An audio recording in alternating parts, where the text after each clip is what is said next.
All right.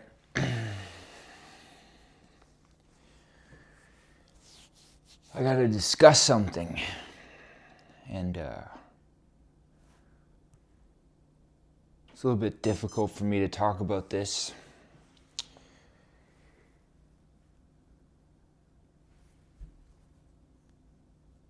I need to explain my position on patriotism and loyalty. And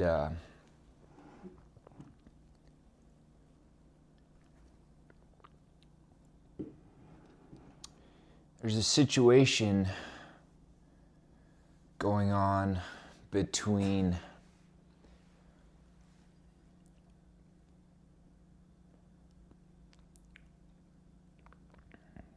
Canada and the United States. And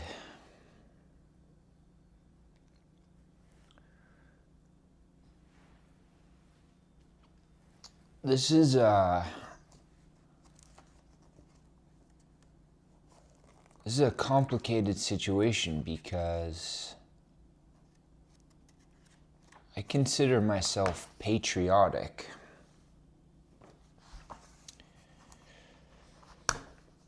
And yet,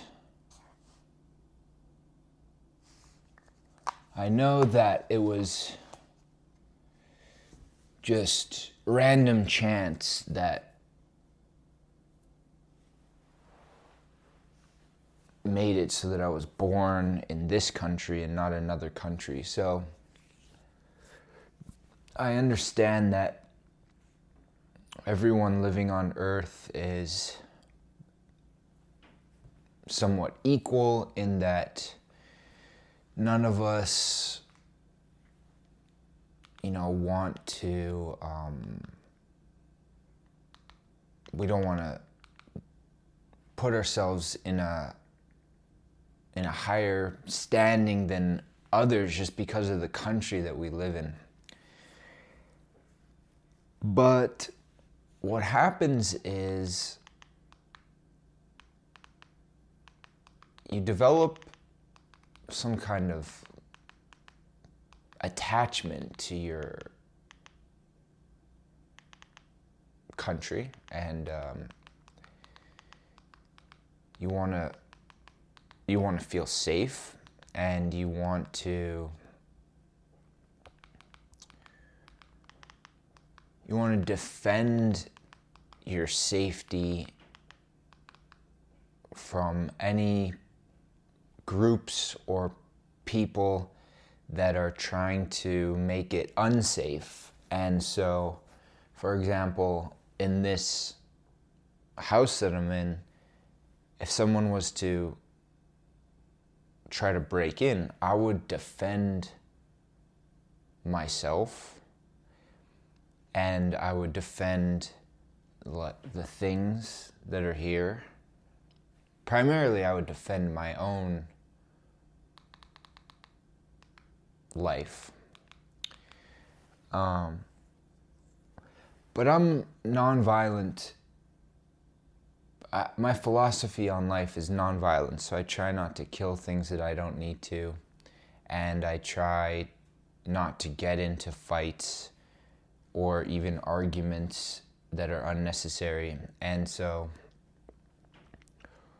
it would be an extreme situation, like someone breaking in here, that would cause me to defend myself. But I'm aware that there are people on the planet that are violent and will hurt other people. So I don't live in a fantasy land where I think that it could never happen, that someone could never break in here and try to hurt me. So when it comes to international politics, I take this stance that the planet has evolved this far, and it's got allies and partnerships happening. So there's European partnerships, there's what we refer to as NATO, the North Atlantic group. And so those countries typically will help each other out if they're being threatened. And we've also had a history with our allies where, for example, Canada has gone into different conflicts to aid our allies, like the United States and other allies in Afghanistan, World War II, famously, even World War I. And so Canada has built up,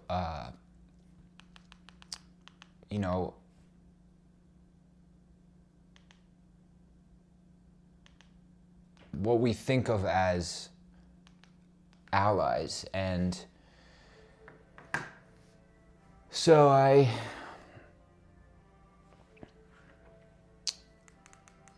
really torn, because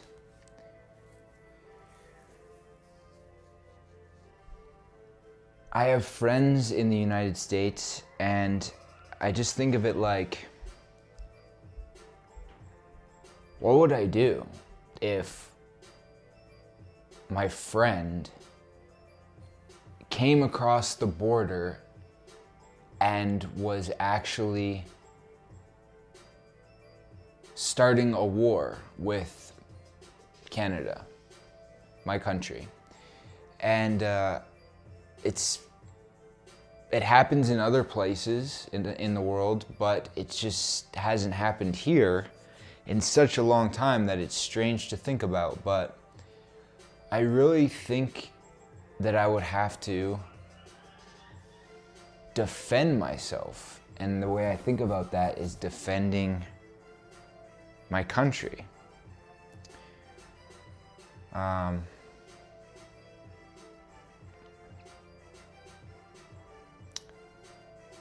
So that's why I'm so torn, because it's just kind of unbelievable that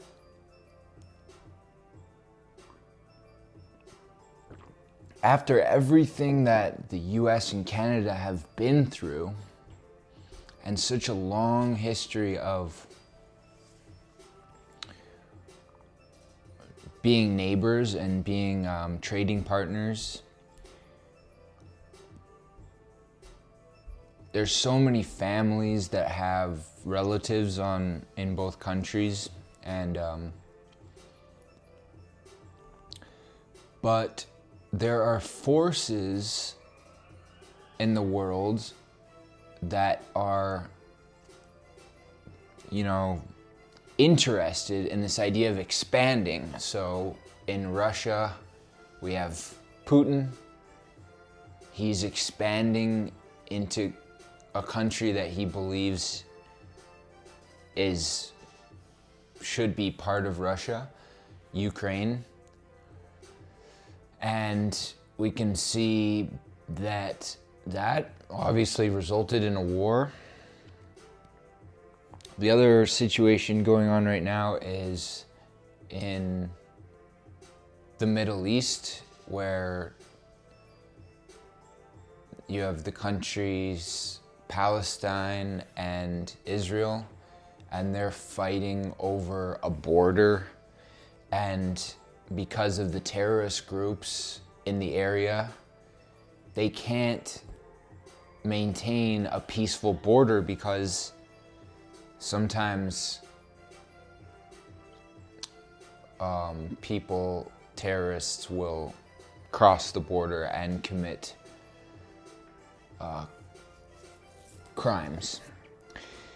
So, I don't know, I guess I just am putting this out on my YouTube and saying I probably would fight back if there was a war here. The idea that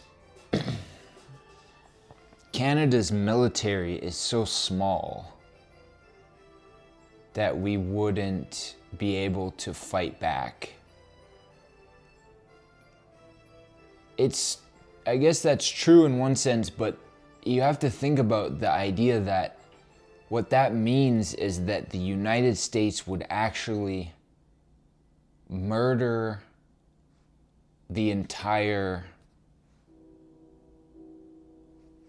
would murder as many people as they needed to until we surrendered.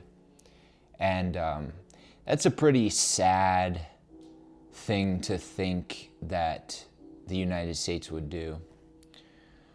But right now what it's looking like is that they're going to use money, taxation, tariffs they're called, in order to motivate Canada to think about joining the US, I guess is the best way to put it, which is a lot like bullying. You know, if you're going to use money and you're just going to say, we're going to make your country poorer, we're going to create a recession in your country because we're taxing so much, then it's really like an act of violence or bullying in itself.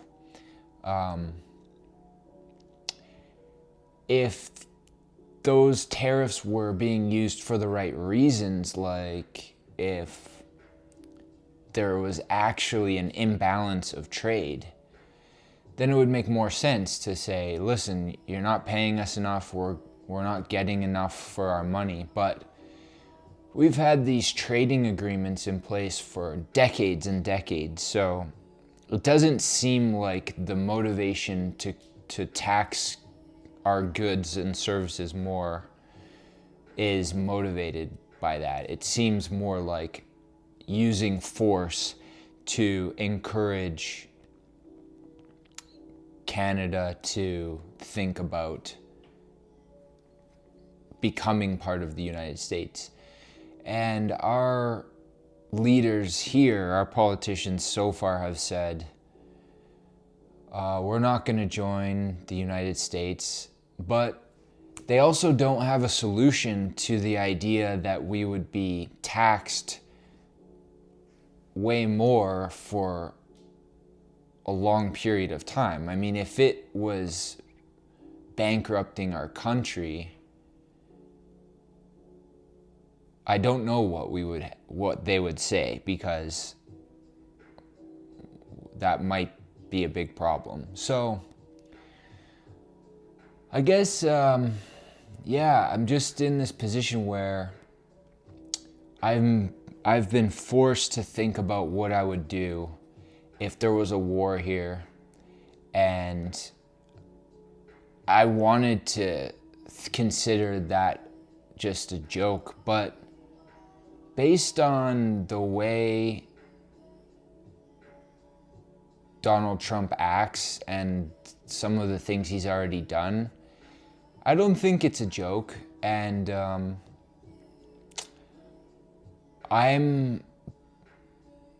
I've been forced to consider the possibility that I would need to defend my country, and out of a sense of patriotism. And the irony of that is that I know Americans that would do the exact same thing. They're very patriotic, and when there was attacks in New York, a lot of them joined the army to defend their country. So you're kind of asking Canadians the same question, which is, are you prepared to join the army to fight back if there's an invasion? They're calling it an annexation, which to me, the word annexation is really just a bullshit term for invasion. I mean, it's the same thing in my mind. I don't think it's any better if you call it annexation. The U.S. president is also considering annexing Greenland, which is currently owned by Denmark, I believe. So there's going to be a few countries that are having to deal with these threats that are being made. And one of the interesting things is none of the other countries that are our allies have said much about it, but because we were formerly a British colony, it seems like England or the UK would support us because they're so involved with our country, and we're a former colony, but it hasn't come to that yet. We would actually have to probably ask them specifically to push back against the US and take a side, which I'm assuming would be our side. Also, the other European countries, in theory, that we helped during World War I and II, I would think would be our allies as well, although I don't know, maybe we're living in a different world where conflicts on this side of the ocean aren't affecting them, and so they wouldn't get involved. I don't know.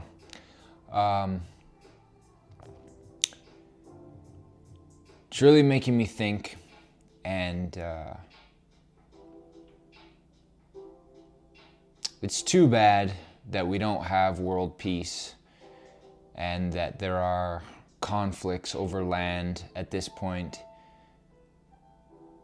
It really seems like we could be living in a more peaceful world where countries are just satisfied with the land that they have. They don't need to expand, and that there's enough money to go around.